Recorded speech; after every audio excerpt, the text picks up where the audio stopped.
This era is known for prohibition of alcohol, the Roaring Twenties, flapper girls, speakeasies, race riots, women demanding equality, and workers demanding for fair wages. Our technology made entertainment and transportation more accessible. Here's the wrap up. Good morning, people of America. We have breaking news from the Great War.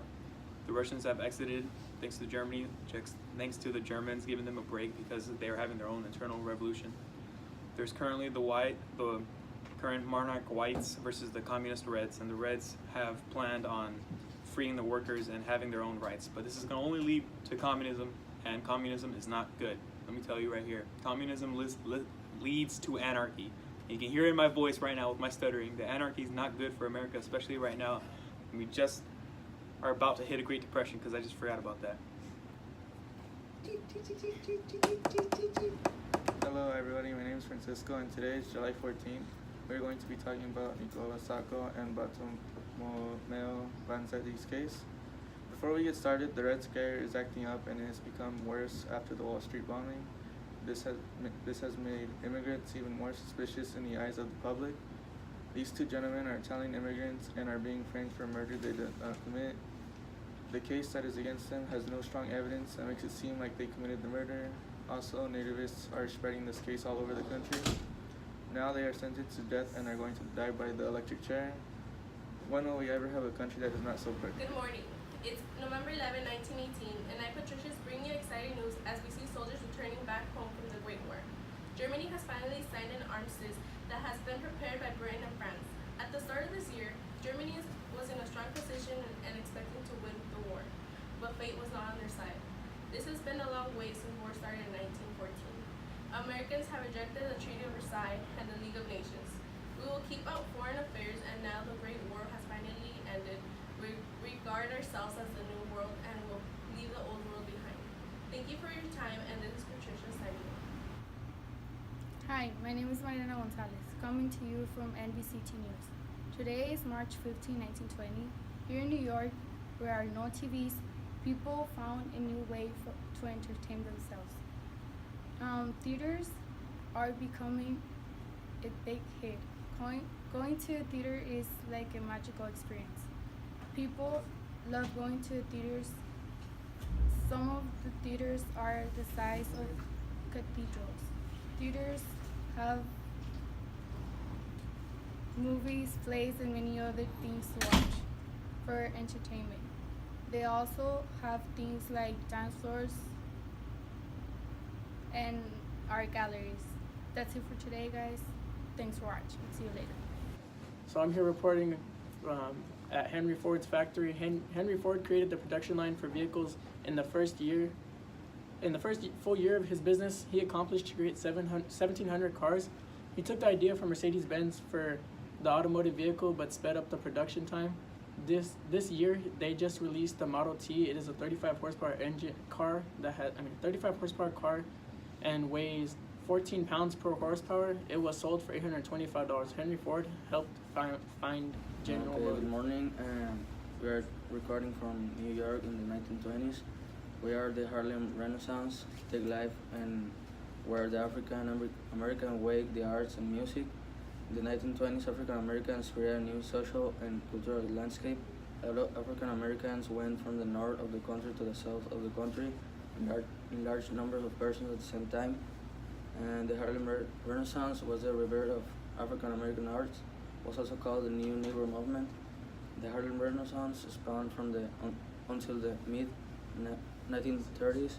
It was an intellectual, social, and artistic explosion that took place in Harlem, New York, spawning in the 1920s.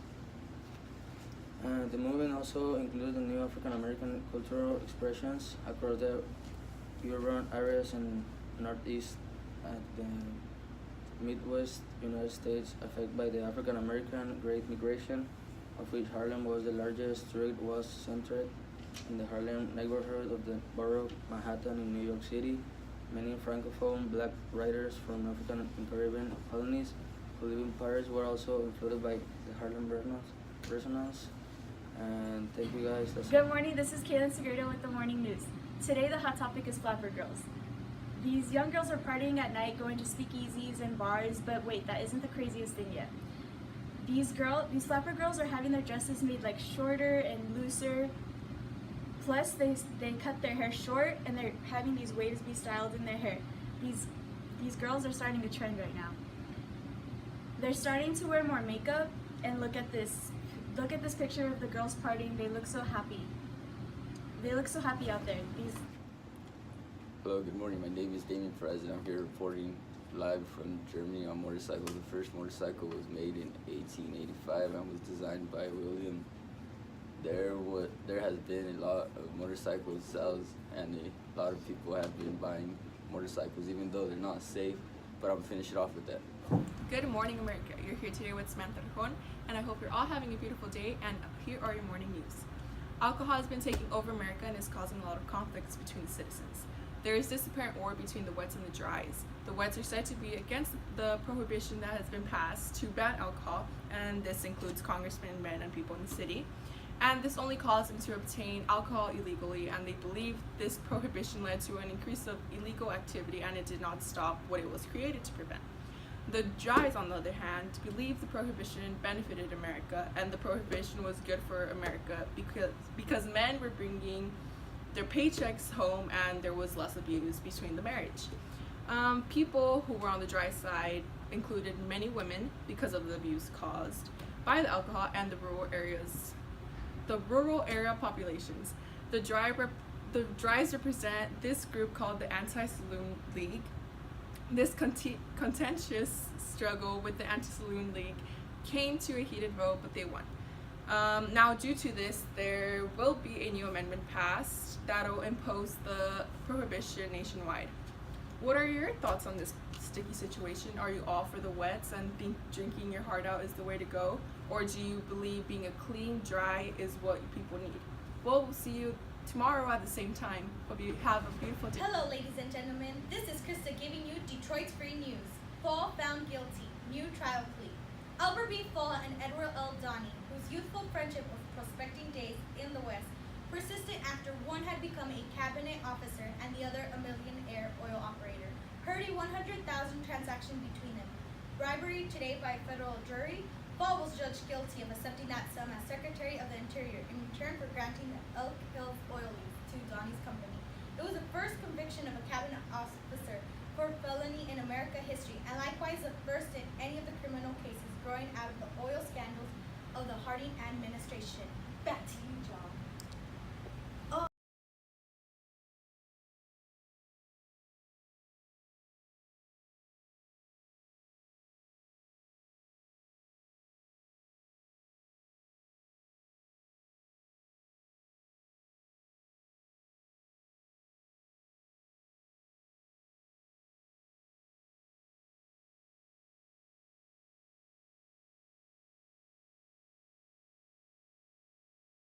Here live in Canton, Ohio, we are here to talk about the 1919 steel strike. More than 3,500 workers demanded high wages and 8-hour workdays with recognition of unions. The steel strike was the largest of the wave that shook the country following the end of World War I. One of the workers mentioned that the spokesman of the industry refused to consider any of the appointments with his workers. He did not want to solve their wage and work hours issues. The AFL organized unskilled iron into federal unions in 1901. After a short time, many local federal unions were unlikely to change in workplaces. This caused the issue with work hours. The strike started on September 21st, 1919, and ended on January 8, 1920. The strike collapsed. Until next time with more information on the 1919 steel strike, this is Jasmine signing out.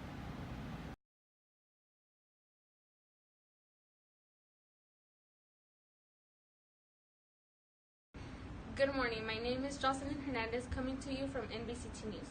Today, March 15, 1920, here in Chicago, African Americans from the rural South migrated here because they were driven from their homes by unsatisfactory economic opportunities and harsh segregation laws. Others migrated to other parts of the world to take advantage of the need for industrial workers that first arose during World War I. African Americans are beginning to build a new place for themselves in public life, facing racial prejudice as well as economic, political, and social challenges to create a black urban culture that will exert enormous influence in the decades to come. That is it for today. Thank you for Good watching. morning. Come to you from NBCT News. Today here in East St. Louis on the day of July 3rd, 1917, there has been 100 Eagles burned because of the riots that have been happening here in East St. Louis. Many African Americans have died for this cause of white American people fighting back against the rights of these African Americans. They have struggled these days and continue on their rights that these whites triggered amongst fear amongst these blacks for the opportunities here in East St. Louis, which caused riots, and blacks continue on their fight. Even though blacks were brutally killed and sometimes even tortured, sadly, the death of these African Americans rises. These whites had no mercy for these African Americans, and even knowing their conditions, still fought on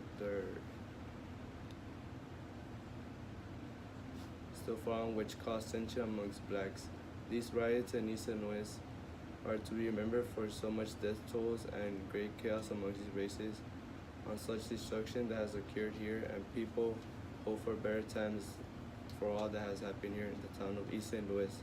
This is our label from NBCT News. The year is 1920. The KKK is currently on the rise. The KKK was founded in December 24th, 1865. Over 4 million people joined. Over 100,000 people joined in less than 10 months. The KKK is a hate group against African Americans, Jews, Catholics, and immigrants. In the southern states, Republican organized militia to break up the Klan. The laws against the KKK passed, and the government was ordered to use force to break up the Klan. In 1882, the KKK was declared unconstitutional, and by then the KKK began to fade away, leading it to the revival in the 1920s. This is Jose Villanueva reporting live from Chicago, Illinois. It is July 27, 1919. A tragic race riot just broke down 30 minutes ago, leaving 27 African Americans dead and 15 whites dead. With 500 injuries, it was said to be the worst riot in history. Hi, this is Elsa Chavadi reporting from Harlem, New York. The year is 1930, while the Harlem Renaissance is occurring. The Harlem Renaissance is an artistic explosion that took place here in Harlem, New York. This event was caused by a combination of black migration during and after the World War I, when large numbers of black Americans moved to the north. This was a development of Harlem neighborhood in New York City in black culture in the 1920s.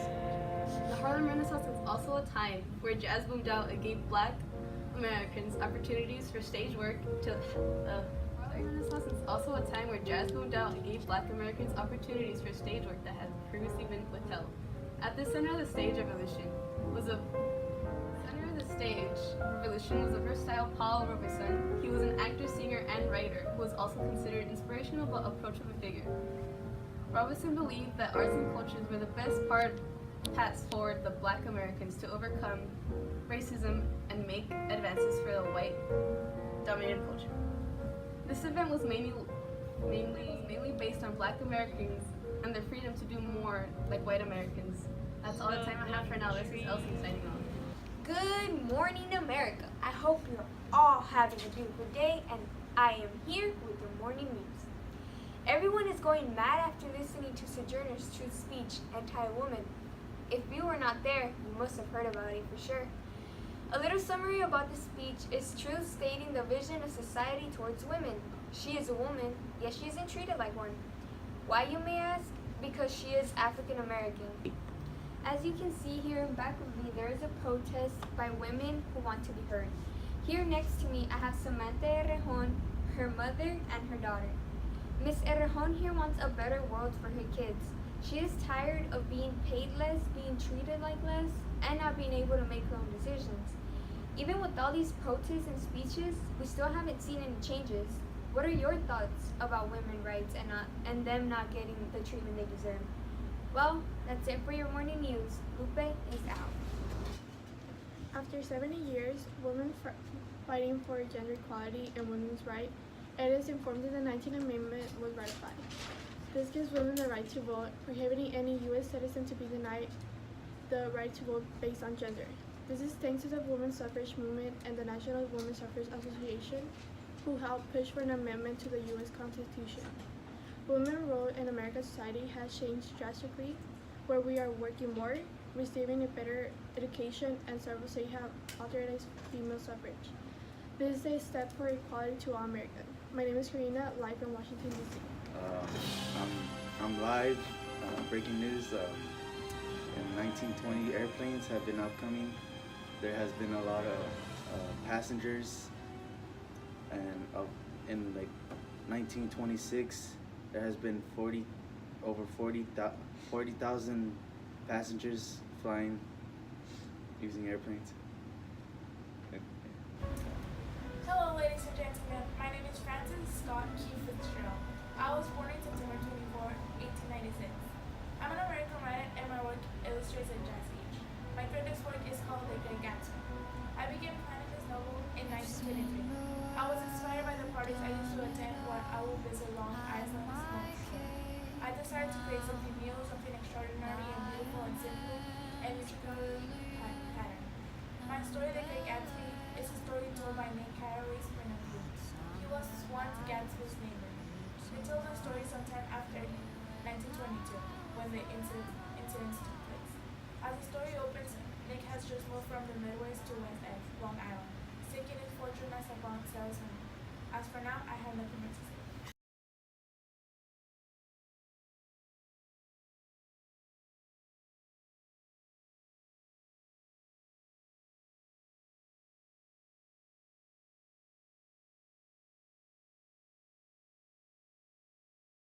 Wall Street crash of 1929. In the late 1920s, it seemed as if everyone was in the stock market. Estimates vary from 100,000 to 2,500,000. Why not? Stock prices just kept going up and up, making your original investment more and more valuable. And here was the best part. You didn't need a lot of money to get into the market. You could buy on margin. First, you borrow the money to buy the stock. Interest rates were a phenomenally low of 3.5%.